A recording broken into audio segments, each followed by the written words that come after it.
was a better clap this time. All right, we're back. Empire's Finest, episode 14. 14.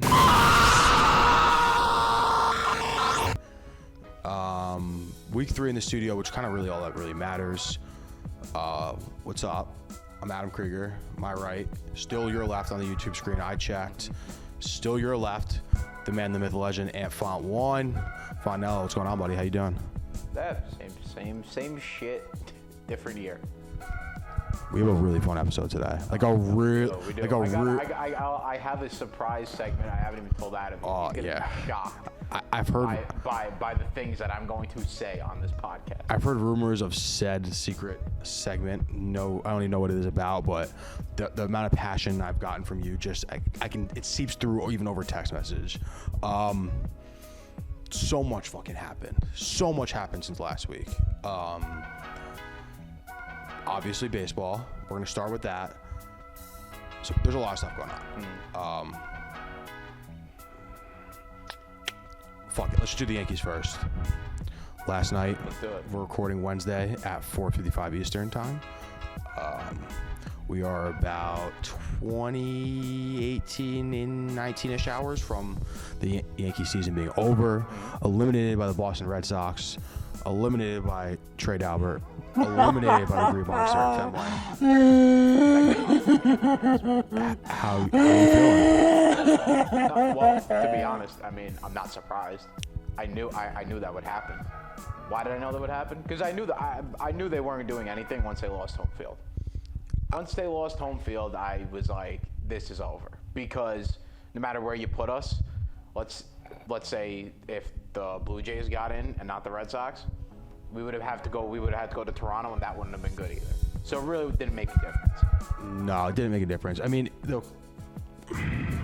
we talked about this last week a little bit, and we've kind of hinted at this in the past about how Garrett Cole is maybe not, the $324 million ace that, the one who was promised. Hell no. So you were kind of on that last week. It blew up. It's fucking. How many runs did you give up in two plus? He gave about three runs in 2+ innings. It didn't matter though.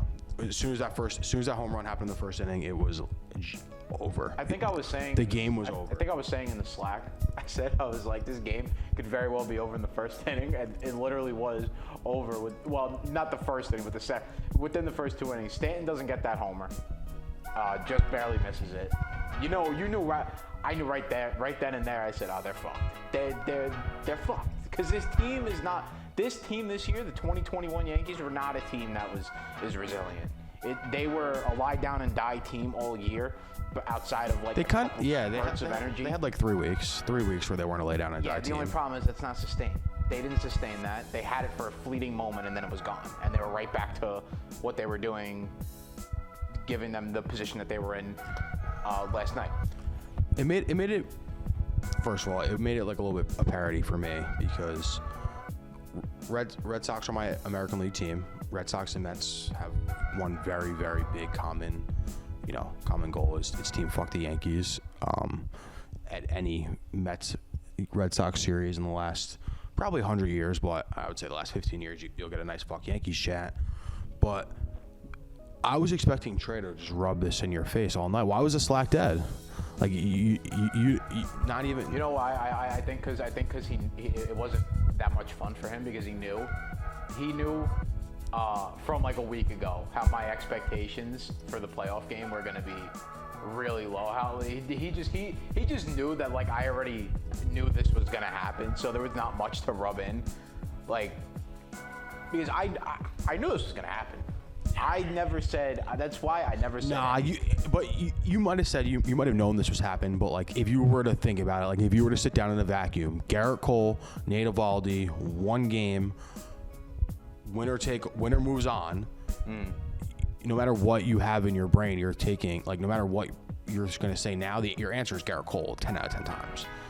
See, the thing Eovaldi fucking dealed though. He shut them fucking down. Because Eovaldi always deals against the Yankees. It was a matter of matchups. Garrett Cole doesn't pitch well against the Red Sox. Eovaldi pitches really well against the Yankees, and I just knew that shit was going to turn out that way. Especially that we had to play that the Yankees had to play that in Fenway. I knew there was no way that they were gonna they weren't going to win that game unless Stanton had like a Reggie Jackson type of night, which he almost did. So he almost did. That's why home field is very important, because if they were in Yankee Stadium, Giancarlo Stanton probably would have had a Reggie Jackson type night. The only thing is, I'm not going to talk about that. I don't want to make excuses for them because they don't deserve excuses. They lost home field by being just bumbling idiots for the last 3 games of the season. Boone not managing the games like playoff games. This was a blessing in disguise. well, I think Boone gets fired. The Yankees. I'm hoping that he does. Well, like I said, we're almost 24 hours I am removed, and he praying, still has a job. Praying that he does. Praying that this man gets fired. Or not even fired, his contract's up. I'm just praying that he just gets let go. Now I will introduce my segment, because I have confidence that there is no way Aaron Boone is managing this team next year.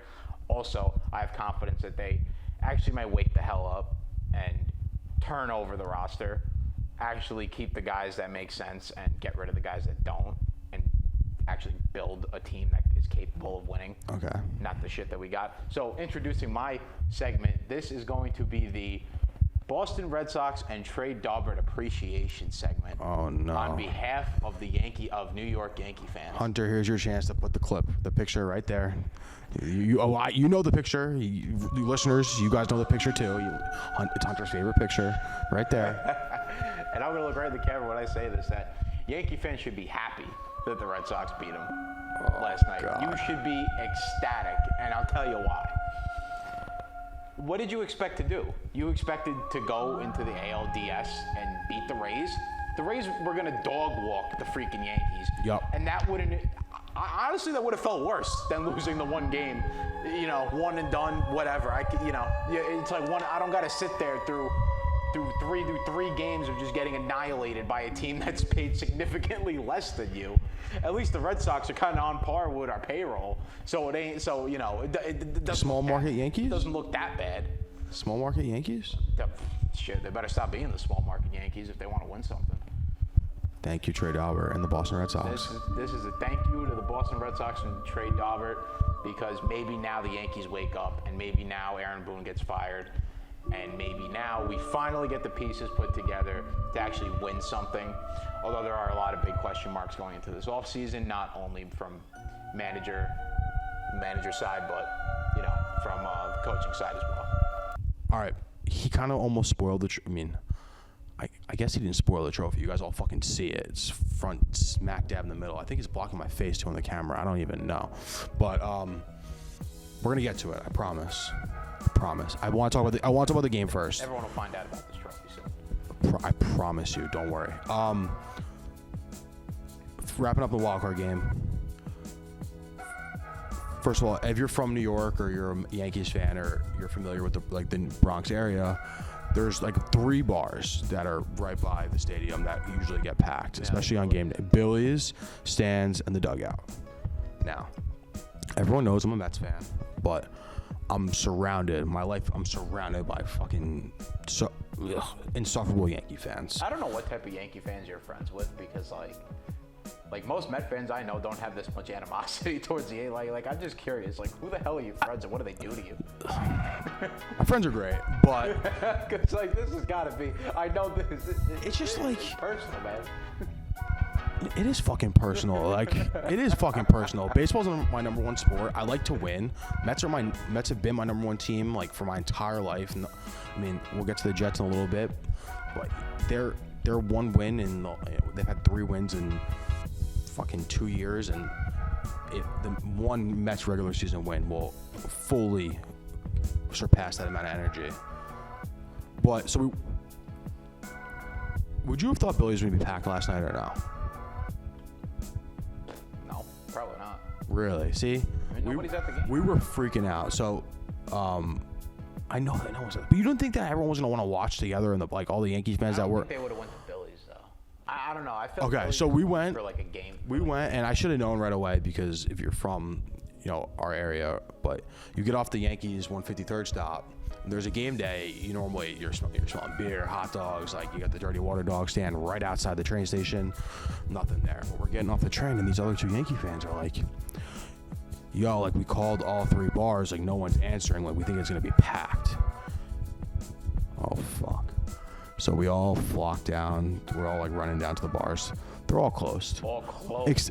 Billy's, like, if you're familiar with Billy's, there's a gigantic fucking warehouse in the back, and then there's like a front room that I've never been in before. I didn't even know existed. It's entrance on another street, and we sat in like a little like Billy's bar. I mean, there was still a good amount of people there, but this was just do or die game. I would expect every Yankees bar to be full by the stadium.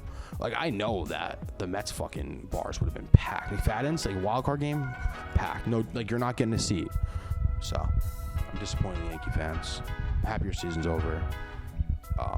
Dude, I'm happy it's over too. This season was the season was terrible for a number of things, but I kind of, you kind of learn to accept what was going to happen early on. Like, I accepted that they were going to kind of end up limping into the playoffs and, either doing nothing or barely doing anything, which was basically what they did last night. Outside of Judge and Stanton, nobody did shit. Well, Rizzo, but whatever. So, I mean, I knew it was going to happen. Sure, I was happy the Yankees swept Boston in the regular season series 10 days ago. Sure, I was happy they took 2 out of 3. Don't matter. From the Blue Jays. It didn't matter. You know what matters? Supposed to be for getting home field. You know what matters? Francisco Lindor's home run to beat the Yankees in the Subway Series, which was one less loss, which sent the Yankees to Fenway instead of Yankee Stadium, which meant that all of Giancarlo Stanton's fucking moonshots that were all singles. Like, he might have gotten a double in the book for that second one where Judge was thrown out at the plate. And we're gonna get to that, I promise. Yeah, but he wouldn't have been on second. Right, so he must have hit those probably balls. Those had to have been like 114 off the bat. At least you're talking at they got to the wall super. You're talking at least 112 off the bat, and you're talking probably like there's no wall there. That ball is going like 410 minimum. Yeah, both of them. So I mean, Yankees obviously are the beneficiaries of the most like small stadium home runs, the short porch and right, etc. But it was a little bit comical to see him fucking hit a 450-foot single. Dude, and the worst part about it, and this was so funny, and I like I said, I hate the Yankees. I don't really give a fuck about, like the players and their team, but like it made me actually upset when he didn't learn his lesson the first time, and he literally did the same thing. There's a fucking huge wall out there that's in play. There's a chance that your ball is not going to go over it, which it didn't twice. Why can't you run out of the box? I don't know, but at the same time, this Yankee team has a lot of question marks. Rather not stand. Honestly, rather not stand and get hurt. Doesn't matter though. Like he doesn't fucking do anything anyway. Rather not stand and get hurt. Stanton has earned my good graces. Oh, here we go. We got freaking flip-flop pancakes McGee over here, back and forth with everything. I would also like to introduce my new favorite Yankee, Giancarlo Stanton. Oh. And my most hated is Garrett Cole, obviously. Garrett Cole is going to get what Giancarlo got when he first got here. He's going to get that type of treatment. Yeah, he deserves every single. He deserves that type of treatment. Every start.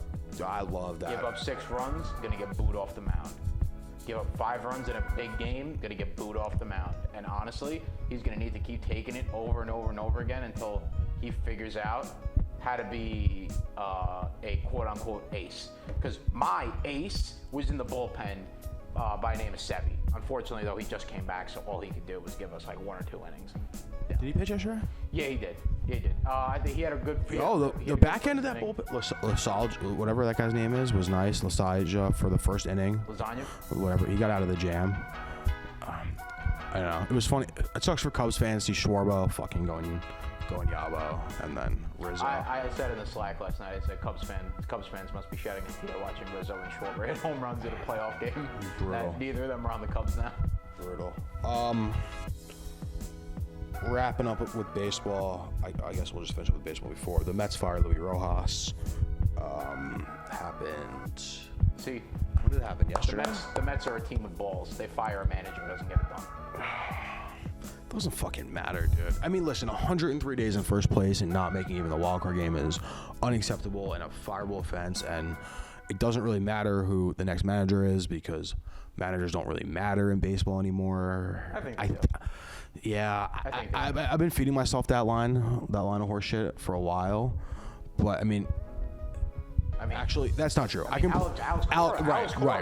So when I wrote the news post about Louis Ross leaving, I actually said exactly the opposite of what I just said here. Is that I do still like see a value in the manager, but it doesn't matter because we're gonna get a new president of baseball operations. Sandy Alderson is stepping down from one of his 4 fucking positions he holds right now, and they're gonna find someone. Who do you think? News came out today that Theo. I know, no Theo. Well, he's a little nuts. He wanted like 10% of the team. Did he? Yeah. No, he like actually wanted like stake in the team. Cohen was like, "You're fucking crazy." I'm sure he did. But yeah. I think whatever. Billy Beane would be my next move. Yeah, but like if they need Billy Beane, they have to trade for him. Like they're not getting Billy Beane via trade. I don't know. I think give me. Shish. Honestly, I really don't fucking care. Just give me someone who knows how to win baseball games. Someone who can. Yeah, I mean, there's so much wrong with this Mets team. I mean, part of it was in the last 5 seasons they've had 4 different hitting coaches. That can't be good for keeping your young guys on the same page. Yeah, Rojas was just like unfortunate circumstances of events. Like, I wrote, and he probably would have been fired in early May if they didn't win that Sunday Night Baseball game on that fluke replay. It was. I mean, I don't want to go back to May, but bottom line is the Mets and the Yankees are both not in the playoffs anymore. Playoff baseball is the best, and New York again is not going to be a part of it. That fucking sucks because playoff baseball is just like truly the best. I don't know. I don't know if you feel that way, but I'll watch playoff baseball. I think some of the best like experience of being in a ballpark was ALCS 2017. I went to two of those games, Game 3 and Game 5. It was some of the best like atmosphere I've ever been in. And actually, fun fact, Game 4 was the best game. That was when like I think the Yankees came back from down 2 or 3 runs. You weren't there. Of the 8th. I wasn't there because I had a night class here, so I gave the 2 tickets to my friend and his brother, and they were like, we were about to leave, and then all of a sudden the Yankees started coming back, and they came back and won the game, and I was like, that was incredible. The games I went to, they like jumped out to early leads in both games, and it was kind of like all the excitement was like out in the first inning. Okay, but it's better than it's better than jumping out to early. Atmosphere. Yeah, because like because if you're on the other end of that stick, because you're down to nothing. Like the Yankees were. Like the Yankees were. There was no air in the room. Yeah, this is just like splitting hairs here. So really didn't make a difference, but great times. Although the Yankees flat out suck. They have a bunch of guys who don't know how to play the game, except for Judge, Stanton, and Rizzo, to be quite honest with you. Garrett Cole, he sucks. The dude's terrible. He's actually horrible. And if Yankee fans sit there and defend him anymore, I don't know what to tell you. You're delusional and you're lying to yourself because the guy's horrible and he needs to prove it. So, on that note, we went out today and tweeted what people want us to talk about. Yep. And I got a reply from former CMSV student, Travis Gerald. Trav wanted me to talk about what the Yankees should do with Bronxy the Turtle. Now, you know what I think we should do with Bronxy the Turtle? You know how I feel about these stupid fucking gimmicks. The Mets have done a few this year. I've gone on a few rants about them. Crack the freaking turtle open and make turtle soup out of it, all right? Stop with this shit. Take the turtle and send him to the moon. Fuck the gimmicks. Give me results. The turtle was nothing but bad luck for us. So take the turtle and fucking turn it into soup and eat it. That's what I got to say about Bronxy. R.I.P. You won't be missed. Along with Boone, you won't be missed either. Rest in peace. All right. Anything else on baseball? I guess one thing. You won't catch me talking much baseball for the rest of the year unless like something crazy happens, like the Dodgers lose this wild card game tonight. Then I'll be talking about how stupid the wild card game is. I was literally gonna say one last wrap up on baseball before we move on. So you'll know the results of the Cardinals-Dodgers game by the time this comes out. We don't know. But the one thing that I thought was fucking wild was that the Dodgers are still the World Series favorites. Yeah, that's crazy. They're still plus 275. They're still the World Series favorite. They're in a playing game right now. And now, just like for perspective, the Cardinals are also playing them in the playoff game. They're plus 2,000. The Red Sox and Yankees, who are the Yankees and always have a little bit of I don't know how to describe it, but like their odds are never actually accurate because they're the Yankees and everyone bets on the Yankees, everyone roots for the Yankees. Same as the Cowboys, like their odds are always inflated. The same way the Cubs' odds were always inflated until they won the fucking World Series, because everyone wants to have the Cubs World Series ticket. Everyone's gonna bet on the Yankees to win the World Series because they're the Yankees. So they were plus, I think, 1,300 or plus 1,200. Plus 1,200. Red Sox were plus 16 and 1,600. Right. So just to put in perspective, the Dodgers are fucking odds-on favorites. They can lose tonight, and then you have your entire playoffs wide open again. All right. Baseball. Regular season baseball in the books. I'm not going to say we're going to neglect baseball, but obviously we're in the heat of football season, so there's so much other stuff going on. All right, now for my favorite segment of the show. Kind of got alluded to this big fucking thing right in the middle. Introducing our new segment, probably first and only week of this segment, Hardo of the Week. So for those of you that don't know, a Hardo is someone who takes like a normal circumstances where like people are all acting like normal or whatever, and you just go like to the next level. So for an example, like everyone knows a gym class hardo. You might have called them tryhards, or if you played football, call them thud heroes, like people that are just like they go hard for no reason, or they're extra or whatever you want to call it, or they just kind of make a fool of themselves and their people around them. And so that's me. I'm the Hardo of the Week this week from last week. I think for good reason, but Anthony, if anyone would have fucking seen me on Thursday, like luckily, so our show obviously comes out different times usually, but it's between 6 and 6:30 on Thursdays. Thursdays since like last April, I've been playing in like a softball league. Now, it's softball, so it's slow pitch softball. It's pretty, it's at the park. People have beers before. It's you got some old guys, but it's not co-ed and it's not over 40. So there's like definitely some like a little bit of an edge of competition to it. I don't know if you know this about me. I'm the most competitive freak in the world. Like when I first got to Vendetta, I gotta be on the softball team with you next year.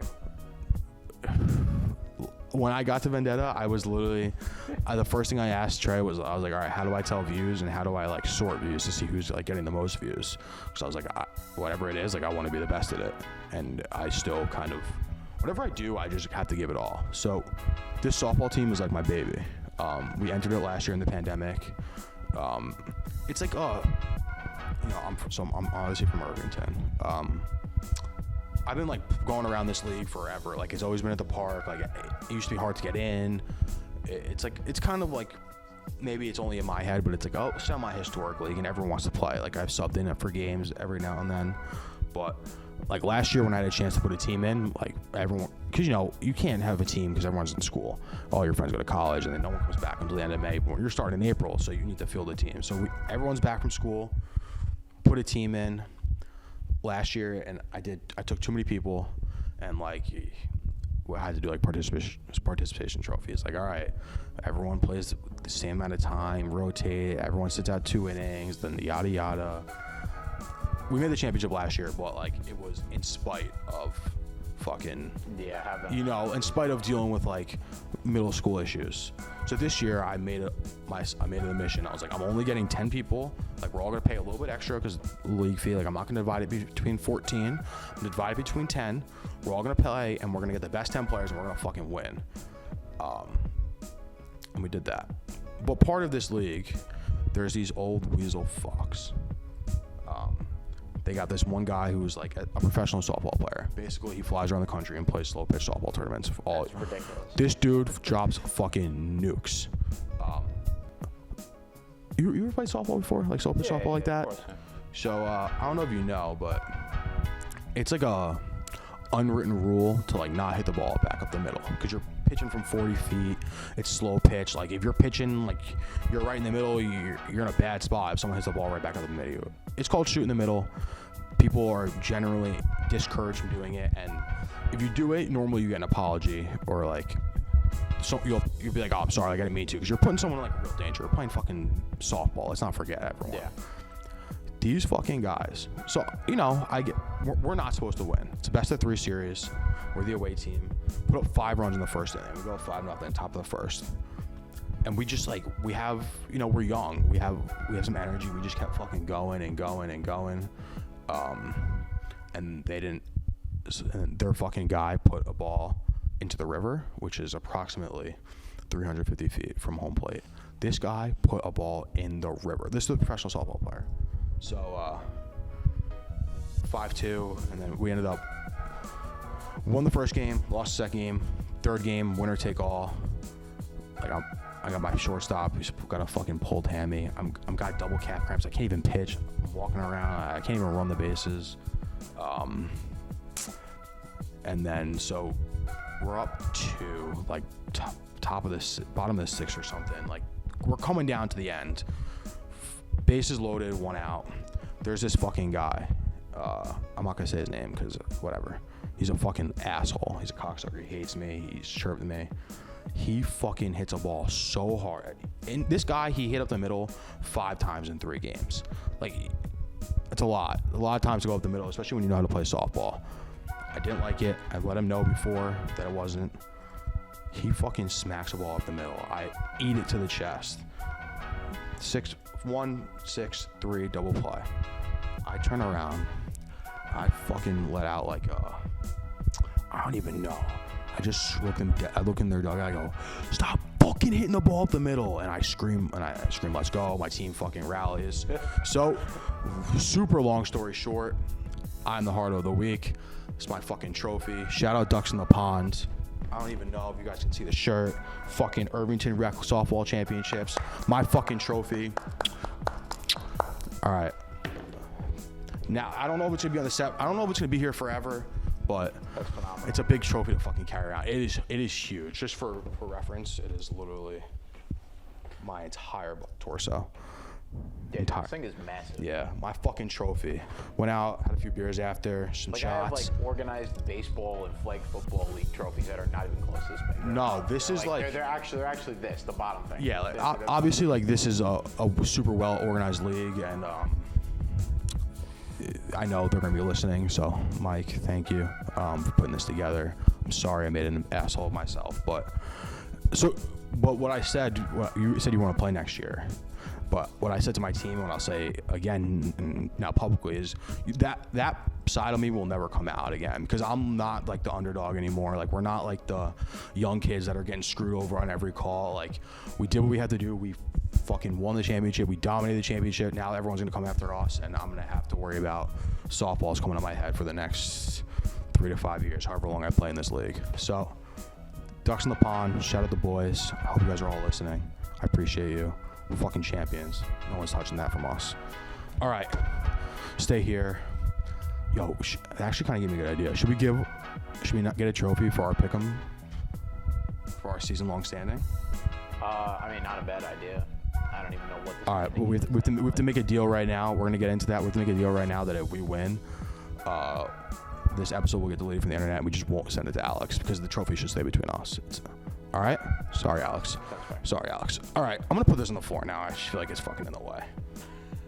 You know what? It's not going on the floor. It's staying right here. It's staying right next to me. I don't even know what's in the shot anymore, but whatever. Oh yeah, I forgot to mention. I'm sure Hunter put up you can put up again right now. Shout out the boys, Ducks in the Pond. I sent him a nice picture. I was like, yo, before I forget, Harder of the Week. It's me. We can put a star around my head. Call me the asshole. I don't care. My fucking shit. All right, now I'm glad we got that over with, because like my friends and family have been living with me in this trophy for the last, it's only been almost a week now. It hasn't left my sight, so it'll now go in my room. It's not like I've never won anything before either. I don't know. It was something about this, like, I don't know. I felt like it was overcome. Yeah, it's not like I'm a fucking loser. It's my first like ever win. I was a pretty decent wrestler. Like, all right. Anything else on that? I'm sorry. I wonder how long Hunter's gonna cut that story down to, or if he's definitely gonna cut that at least a little bit. Nah, you are all good. I'm fired up. I still. haven't played in really many organized softball. The most I played like pickup games. Yeah, imagine finding 22 kids for a pickup softball game. We actually did it like twice. Sounds fucking awesome. Yeah, 7 for 7. All right. Football, 7 for 7, huh? Yeah, I rake. Ooh, maybe you do with the punting team next year. All right. Week 4, the NFL is in the books.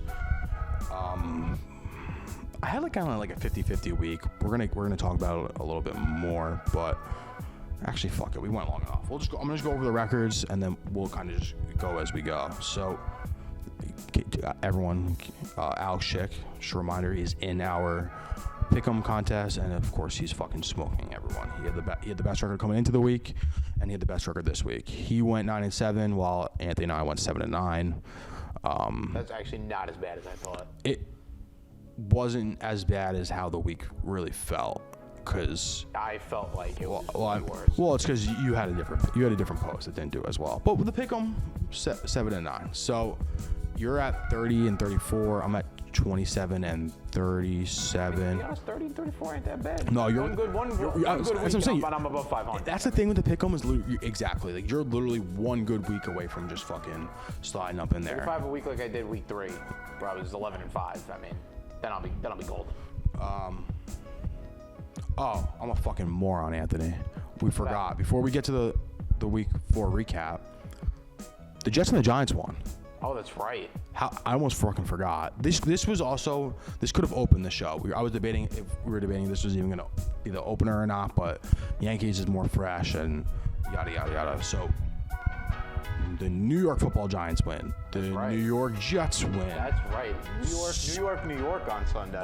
Both overtime games, both in the same window, right? They were both the 1 o'clock games. Both 1 o'clock games, both in overtime, both against teams that we thought we were gonna get smoked by. I can't remember. I mean, this isn't Mets don't not the Mets. The Jets don't win, so I can't remember. What was the last time the Jets and the Giants won the same week? That's a great question. That's like a trivia question right there. I have no idea. 20 definitely wasn't last year. Hell no. So super odd. We'll start with you. We'll start with the Giants. Beat the Falcon, right? No. Saints. In the Superdome. Yes, you're right.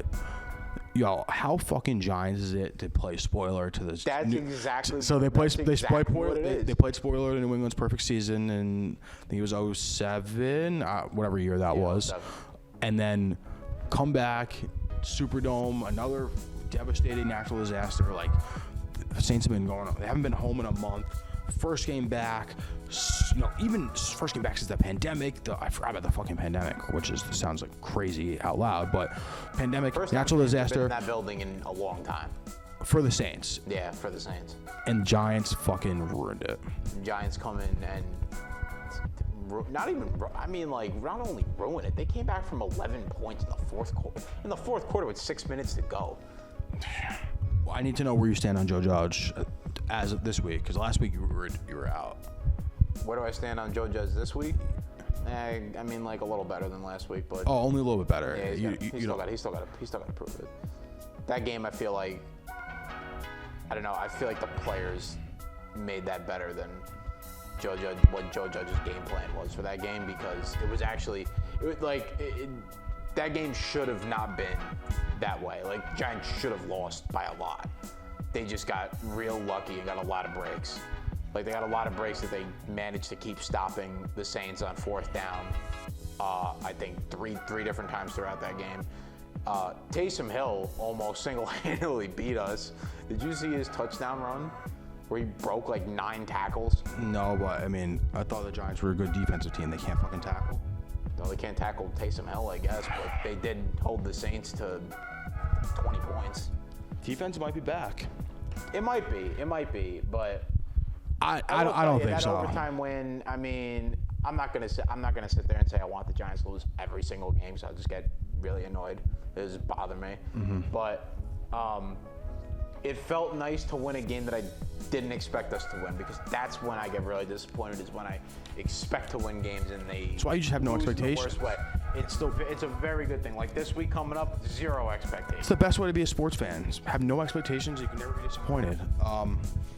Yeah. So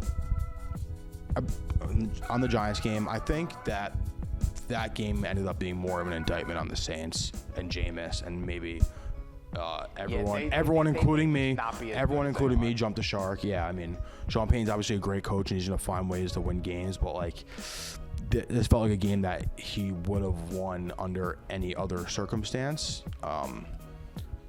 When I say any other circumstance, I mean like with a different quarterback. But I don't.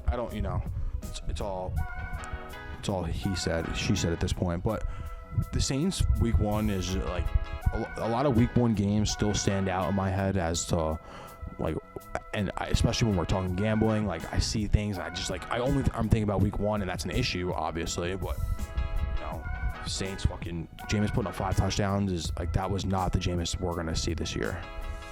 No, I mean, look at the Packers and the Saints have went completely different directions since that game. Yes, completely different, and I don't know what the deal is in New Orleans. They have to figure it out pretty quickly, because that division can get away from them, especially if the Bucs keep, you know, getting wins. You know, it wasn't pretty. Obviously, the Bucs are good. The Panthers are good. I mean, the Saints are sitting there right now looking like, what the hell are we gonna do? Are the Panthers good? I think the Panthers are still good. I think the Cowboys are actually really good. I just think that the Panthers just ran into a buzzsaw. I mean, you got to play Dallas, and Dallas, I think their defense is a lot better than what it was last year. Trayvon Diggs is a fucking animal. And the Panthers just got the guy McCourty from the Patriots, right? Who the Patriots cut today? Oh, Stephon Gilmore. Gilmore, sorry, not McCourty. That's gonna help their defense too. Yeah, I mean, Panthers battled back. They covered. They didn't cover the spread, but they covered me in a teaser. So, but they should not have done that. Yeah, I mean, that score was probably not as balanced as that game was. Sam Darnold had 2 rushing touchdowns, I think, in the first half, and then they never really got anything going. The Panthers were looking good in the first half. Right after halftime, it was a wrap though. The defense started getting to Sam, and it was just bad third quarter, and that's how you lose the game. But yeah, McCaffrey's back this week too, so I'm hoping that we see a little bit of a different. The Panthers are going to be all right. Panthers are going to be good. They're a good team this year. I like them a lot. And then the Jets, Jets. We won a game. How about our boy Zach? Yo, Zach. Okay, before I move on to Zach Wilson, quick last thing. Like we mentioned before, we put out that tweet on Twitter. About recording today, and Scott put up a good point. Oh yeah. He was like, "What Daniel Jones is sneakily having his best year to date. Obviously, we just finished week 4, so super small sample size still, but he's been playing his best football he's played in the last, especially the last 2 weeks. But does it matter? It's such a tough call. It's like. He's like, because before Giants fans, and even me, I mean, I'm not like most Giants fans, but Giants fans and anybody in general would tell you Daniel Jones has got to maybe not be the reason the Giants win, but he can't be the reason they lose.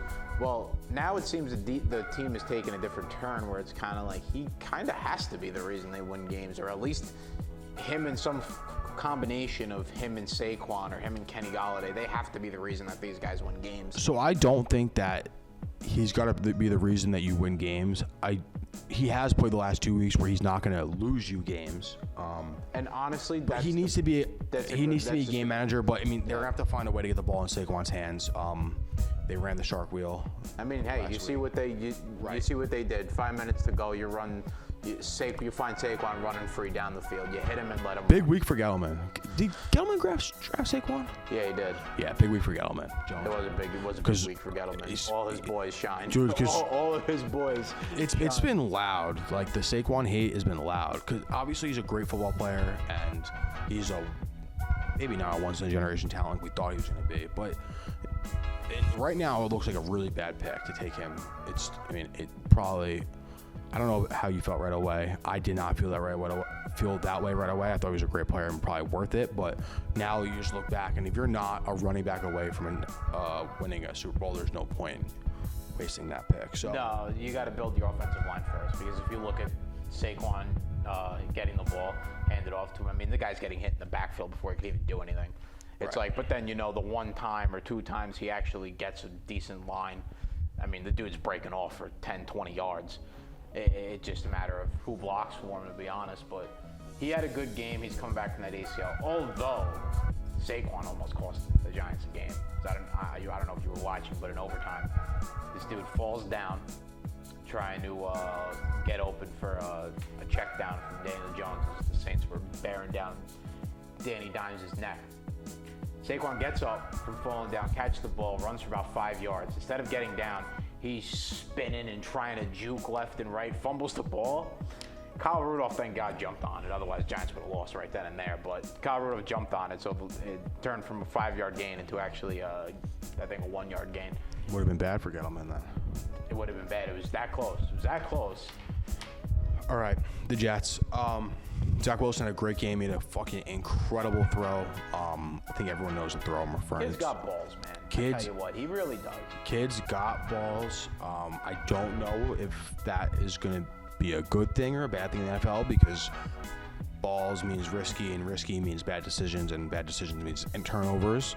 And obviously we're not at Sam Darnold level yet, but that was like the same conversation we had where it was risky and then it was just like we're throwing the ball away. So obviously turnovers have been an issue for him. He's been getting better. He went from 4 to 2 to, I think he threw 1 this week, maybe 2. But this week, this game was an indictment on the Titans, who are a fraud football team. I told you they are a fraud football team. Anyone who loses to the Jets does not deserve to make the playoffs. Nevertheless, cover a spread. Unbelievable. I knew the Titans were frauds. I knew the Titans were frauds. I told you that last week against the Colts. I was just 1 week too early. And fucking... the Jets won. It's good, though. It's different than a win last year, where a win last year was actually like a loss because you're not moving up the Trevor Lawrence stakes. Like, at this point, a win for Salah is good. A win for Zach Wilson is good. Quentin Williams and his brother are fucking wreaking havoc on defense. The Jets' defense looks good again, which is so nice, because a defensive head coach making a good defense look good makes me optimistic. I am cautiously optimistic about this week in London. I'm going to get to that in a little bit. Cautiously optimistic. Since year 2 of the Sam Darnold era, I've never gone into a Jets game expecting a win. Not once. That's probably a good thing, because like I end up talking myself into stupidity at the start of like every Giants season, and then realize realize the team sucks within like 3 weeks, and I'm like, okay, whatever. So this will be the first game where I'm like, oh shit, like the Jets could win the game. They're not favorites, but all right. Anything else from last week you want to talk about? I just my other note was that we were wrong on the Seahawks. Yeah. I guess we're just never going to be right. That's what I'm saying. We are never going to be right. It goes with the bad or whether they're good. It goes with the theme of the show where we're just wrong on teams. So Titans, I was wrong on last week, and then my other note was the Cardinals might be really, really good, and we might have given Matt Stafford his MVP a little bit too early. Oh, 100%. And McVay Coach of the Year. But that's like an ongoing thing. People want to give McVay Coach of the Year every single year. So it's an early season, but the Cardinals came to play. Kyler Murray, easily front-runner MVP. Easy. That dude is crazy. He's so small, dude. He's so small, but he just fucking... Can't find him behind the line of scrimmage when he starts scrambling back there. Balls out. And then my last little note was that Mahomes covering the spread against the Eagles was the easiest bet of the year. Can't believe the dude actually covered the spread. Now, I don't have... for a while... For a while, I thought the Eagles were going to win that game. No way. I actually thought for a little bit the the Eagles are about to win that game until I realized that it was the Eagles. Okay, there was 2 separate thoughts you should have had there. One is the Eagles. That's the first thought. So we're never going to win. And 2, it's the Chiefs. So they're never out of it until it's actually over. All right. All right, we'll do records. We'll do records then. I kind of did the pick-em records already. I'll just go over it again. Font, you're 30 and 34. I'm 27 and 37. Maybe not. I'll have to check my math again. And then Chick is in first, 36 and 28. First of all, Chick sent his picks so early. Like I haven't even looked at the lines yet by the time he sends his picks in. So yeah, I know. He sends them mad. That's just a guy who's like on top of his life. Like he's all right. I have this to do. I send it this time every week. Like shout out Alex Chick. I hit my teaser again. That was fucking lit. So the teaser's plus 9 units on the show. That's kind of crazy. Yeah, I think I'm going to start taking your teaser. Yeah, you should. I wanted to last week, and honestly, I was about to Sunday morning, and then I went to the deli to get a bacon, egg, and cheese, salt, pepper, ketchup, and a nice coffee. Of course, salt, pepper, ketchup. Came back, completely forgot to bet the teaser. 1 o'clock came, and I was like, I'm forgetting something. I'm like, oh, fuck the teaser. And I'm like, oh, shit, forget it. So the teaser hit, and then I also went 3 on my show picks last week, which was nice. So I was in the red on those. I was 5 and 5. Now I'm 8 and 5. So we went from being down half a unit to up 2.5 units. So if you are taking my show picks and my teasers, you are up 11.5 units. Like me. Smile. That's not too bad. Smile. Too bad that's just not how I do have a parlay I put in today. Ooh. For tonight's game or for tomorrow's game? No, for actually the weekend. All right, so we'll get to that at the end. And then, font, dude. First of all, you gave your first show picks last week. I did. 1 and 2. Not good. I mean, Not bad? Yeah. No, actually bad. Not good. The week wasn't good for me regardless, so. I had a bad pick on week, but good week and everything else. And then, but this is where the font's 5. You want to explain to the people? Was I 0 and 5? You were 1 and 4. Oh, I've been 1 and 4 before. This year? Last year. Don't worry, I've already come to terms with the 1 and 4. But you know what happened last year? I went 1 and 4, followed it up with a 4 and 1. You could use a 5 and 0. You would need 5 and 0 to go over 500 this week. So you're 8 and 12 on your fonts 5 through 4 weeks. This is exactly how last year went too. I was like hovering around 500, like a little under, and then I would go like real close, a little under, real close, and then 1 week I would go 4 and 1, 3 and 2, 3 and 2, 3 and 2, and then end up being like over 500 by a couple games. Gambling's the It's a sick thing, man. I mean, shit. Last week I was riding my high horse, and then after Monday night I wanted to jump off the horse and die. Yeah, you had a great week last week, and then this. Yeah, I couldn't win shit. I couldn't win absolutely anything. Before we get into like our picks and stuff for this week, you gonna do picks or you gonna do games you don't get, or what are you doing? I could do game. Like I could give you a couple lines I don't get that I see right now that are just like. All right, while you figure that out, I could give you at least 2 of these. All right, hit it then, go. One line I don't get. Something really is bothering me about this line. I'm not gonna lie to you. Browns at the Chargers. The Browns are underdogs. 2.5. The Chargers are fucking good. The Chargers are good, but bro, the Browns are good. Yeesh. Browns play fucking defense, man. And their offense may not be a great pass offense, but god damn, they could run the rock on anybody. I don't know, man. The Chargers. True. I feel like the Chargers are good. I'm not saying the Chargers aren't good. The Chargers are good. They're really good. Problem is, I like the Browns a lot, and I think anytime I can take the Browns as an underdog, I'm going to take them. This is kind of where, like, my Packers strategy. Anytime I see the Packers as an underdog, I take them. And so far, it's worked. But so you're just going Browns with the points. I'm going Browns with the points plus 2.5, 100%. I mean, like, I could sit here and go into my like system calculator. They have their grade's a little better than the Chargers' grade. We'll keep the system to ourselves. But I'm gonna keep it to myself. Keep the system to ourselves. Regardless, so Browns plus 2.5 is 100% is gonna be one of my picks. Now this pick, I'm gonna kill. I hate myself for doing this. I really do.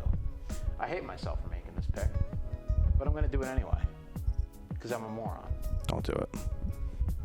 Don't do it. The New York Football Giants plus 7 in Dallas. I'm sorry, man. Puke. There's too much analysis pointing to take the Giants for me to just ignore this. Bro, what about your brain? You just told me the Cowboys were a good team, and you're not even sold on the Giants. Cowboys are a great team. Cowboys are a great team. They're 4-0 against the spread. They're 3-1, right? They're 3-1, right? 3-1 straight up, and 4-0 against the spread. It's pretty damn good. Now here's the thing, though. It's the Giants. The Giants cover games. When they're underdogs, they tend to cover games. The Giants 2-2 against the spread. I think Dallas is due for a little bit of a close game here. Like I think division opponent, and it's the Giants. The Giants always play the Cowboys really well, but never win the game. It's as old as time. This is what the Giants do. They go into Dallas. They put up some ridiculously high-scoring game when it's not in our nature to do that, but we do it anyway. And then they lose on a last-second field goal. I'm going to take the Giants plus 7 here. I think Dallas is due to not cover a game, and I think this may be it. All right, you heard the man. Browns plus 2.5, Giants plus 7. 2 underdogs. We're going with the dogs. Give me the dogs. I got live dogs here. Live dogs. A few quick things. First of all, I hate the board this week. That's on the top of my show notes, is that I hate the board. Yeah. So right there. Hate the board. It was a fucking struggle for me to find even 3 games that I loved. I know the board was bad when I had trouble putting together my teaser. But there's a few good games I want to talk about, but there's a quick thing. So, no spoilers, but the Pick'em post is going to come out soon. And Alex Schick put a note next to the Bills-Chiefs game. Hammer the Bills. Now, if we weren't doing the Pick'em challenge, I wouldn't even pick a side on this game. I'm not giving them out as a bet. I won't place a real bet on either side of this game. I'll give it out. Nobody circles the wagons like the Buffalo Bills. I love it. I fucking can't wait to watch this game, but I know this is going to be a great game. It's going to be such a great game that I don't even need any action on it. Patrick Mahomes, Josh Allen, AFC Championship game rematch. That is definitely true. And it's such a toss-up. No matter what, I'm going to be how'd you bet against the Bills? Oh, how'd you bet against the Chiefs? So, I like the Bills at plus 3. I like the Bills being dogs. I love the Bills being dogs too. And under any other circumstances that they weren't playing the Kansas City Chiefs, I would be all over that. And the same token with the Chiefs. I took them last week -7 against the Eagles. Anytime the Chiefs are inside of 6.5, they're going to be something I consider playing. They would move up to the top half of my board if they were inside. That's the whole reason I took them against the Ravens, was because they were under a touchdown. Right. They didn't make my board that week, and because I know they don't cover, but yeah. It's a sliding scale with them. So that's just a game where I just can't wait to sit back, talk about next week with you guys, and just enjoy them. There's a lot of great games this week, and some shitty ones. All right, into the picks. We kind of hinted at this one a little bit, and I talked about it with Carolina. We're getting McCaffrey back. I think I might just be fade the Eagles better this year. That's right. Only 3.5. I know Carolina. You would expect in Carolina. The Panthers gotta win by a touchdown, right? At least. Is it in Carolina? I didn't even. It is in Carolina. Right. So that line, neutral site to me, it should be between 6 and 6.5. Carolina -3. Sam Darnold over Jalen Hurts. Matt Rule over. Who's the Eagles coach right now? some guy. Oh God. Yeah, exactly. Oh yeah, like right, that? exactly. Matt Rule over Nick Sirianni. So Carolina minus 3.5. Next one. This is the hardest one for me. I'm gonna say my best bet for last, but Steelers minus 1 versus Denver. Now, I hate this game. I could look at this board. Wow, this was a game I was. I could look at this board 15 different times, and I would still not be able to give you a better third play than that. Hold on, I'm gonna pull it up right now, but I don't know. Denver just doesn't. Them like putting up points against the Jets and just being like, it's not important. I don't know. I'm not in on Denver. I guess like Big Ben revenge game only -1. I don't know. I don't love it, but I give 3 for the show. And then my best bet is Packers -3 for Cincinnati. Since he got their first win of the season, Joe Burrow looks cool again. Just give me the ball. Like, relax. Like, I love Joe Burrow. He was awesome to root for. He's so fun to root for and, like, so fun to watch play. But, dude, like, you're in your second year on one of the worst franchises in the NFL right now. Despite your high symbol value, you are a bottom 10 NFL franchise at the moment. Like, let's just relax with it. Give me the ball. I'm going to get it done. Like, yeah, you're playing the Jaguars. That franchise got to win a playoff game. They still have the bad taste in their mouth from the Marvin Lewis days where they would be in the playoffs every year and never win one game. Yeah, I mean, like, Zach Taylor, he's just kind of like the most forgettable coach on earth. All right. And my last thing is I think that, well, I would have taken the Jets this week. Anytime the Falcons are favorites, get the fuck out of here in my face with that. They should never be favorites. But two things. I just don't bet on my team anymore. It's no fun. Too much emotionally invested in it anyway. Second of all, England? Is that where this game is? Yeah, London. First London game. London's in England, right? Yeah. Okay. They're gonna like, we're gonna go back to war with England because if we keep sending them we sent them the Jets and the Falcons as their game. Like the Jets and the Falcons, dude. Like all the fucking superstars, You're not wrong. All the biggest names in football. We honestly should have sent them like Tom Brady and. I get that. You should have sent them Tom Brady, Aaron Rodgers. I get that you can like. Exactly. Like the NFL will never hurt will never like put their stars on something like that. They would never do it to Brady. They would never do it to Rodgers. They probably never even do it to like the Cowboys or stuff like that. But you just see like two franchises like the Jets and the Falcons. Oh, no one cares about them. We'll just ship them to London on a random Sunday in October. 9:30 kickoff. I honestly love the 9:30 kickoff. Love 9:30 kickoff. But first of all, imagine you're on the West Coast. Oh man, 6:30. 6:30 game. Like you're probably not even asleep yet. Especially if I know the people out in LA. Like their parties don't start till 2. Like they're probably back. Yeah, you're probably watching a 6:30 kickoff before you go to sleep. So yeah, I just think that if England announces war or however we do that in 2021, like how do you declare war? I think declaring war nowadays is just bombing something. Pretty bleak, but yeah. Or like we can just like tweet something out, like I declare war. 1, 2, 3, 4. I declare a thumb war. 5, 6, 7, 8. Yeah, no. Or you could declare war with Twitter now. I guess we can do that too, but that doesn't have to be so extreme. Yeah. So if England, we don't condone any violence on the show. If England declares war with the United States based off of this Sunday, I wouldn't blame them. That's all. My final point on that. All right. My teaser, and then I think we're gonna get out of here. Again, teasers plus 9 units so far. 3-1 overall. Yeah, I'm Listen, I know. I'm writing this down, guys. I know you said you were right. I know we said you wanted to do it. I still put this in, but this is by far the least confident teaser I've ever put into my life. Those are my favorite ones. All right. When you don't know what's going on. This is the first one I put in was just to fill a leg. The under 55 in Detroit versus Minnesota. of course, in a game where if the Lions won, they probably would have fired Matt Nagy in Chicago. They put up an all-time stinker.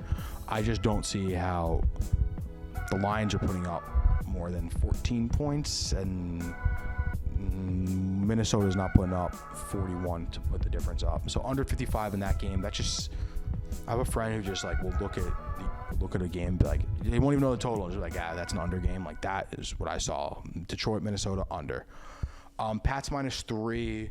Mac Jones looked pretty good, which kind of sucks. Made some good strides. I honestly like the game that he played. Sucks for me.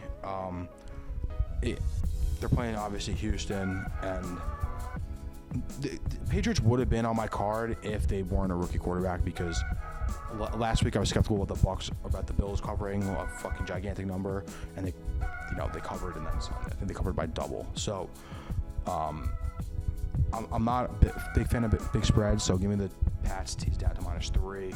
Ravens +0.5. Again, I don't know. That's against the Colts. Colts are frauds. Oh, huge frauds. And then the over 50.5 in Chiefs and Bills, just because I want to root for points. Oh, one last thing. One little Mets rant before we wrap it up. Andy Martino and SNY. Fuck the SNY part. Andy Martino, dude. No one likes you. How much do you hate Andy Martino? That dude is so fucking dumb. He's just. First of all, I don't know if he has I don't even know how he has a job. I was just about to say that. Like, he was a mouthpiece for the Wilpons, and like he was the most like pro Wilpon of anyone in sports media, because the Wilpons owned SNY, so a little bit of a bias. But so once SNY was sold to Cohen as part of the deal with the team, and Martino's like the only like rap. I think Uncle Steve's waiting until his contract's over and just gonna be like, see you later. Like, don't even like give him the attention he wants by firing him, because then it turns into a scandal and you have to do all this shit. Just like, once his time runs out, just get rid of him.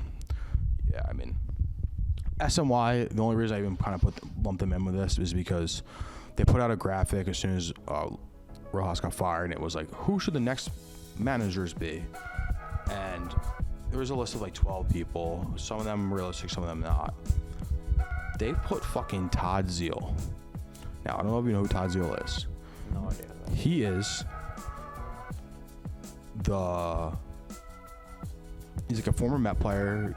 I think maybe he's pretty good, a little bit before my time. He's just an SNY employee. He just sits on the post game. Like he sits with like another SNY person, and they're surrounded by 15 WB Mason ads. Like, you don't even know what network they're working for. You would think they're working for WB Mason, not SNY, and it's just, yeah. So SNY unfortunately is becoming an unreputable source, which is unfortunate because they're the Mets home media station. All right, that's gonna do it for this week's episode of Empire's Finest. Again, you can follow me on Twitter at AdamKrieger1997. Follow him at ant_font1. Follow the show on Twitter at Empire's Finest, with the 1 being in the Empire. So EMP1RE Finest. And then the Instagram is Empire's Finest, F1NEST. Not F1. We're not a Formula 1 podcast, but maybe soon. Make sure you're watching on YouTube. Subscribe, like the button, turn the notification bell. Check out our sponsors. Symbol, use our code, you get a promo, $10 match. Monkey Knife Fight, use our code, you get a $100 match, or a 100% match up to $100. You use Monkey Knife Fight a lot, actually, right? Yeah. So if you want to do daily fantasy stuff, you check them out. And just make sure you're checking out our site. You know, the Louis Rojas stuff I blogged today, the Empire's Finest blog, the Empire's Finest Pick'em goes up every week. So does Fonts 5. So make sure you're checking those out, supporting the site. You want to buy some merch, that's really cool too. We'd always appreciate that. But follow the socials, like us on Facebook, like us on YouTube, TikTok, all that fucking fun shit. And stay classy, New York. No, we're not heading it that way. No, we're not heading. Stay classy, San Diego. No. All right. That's all, folks.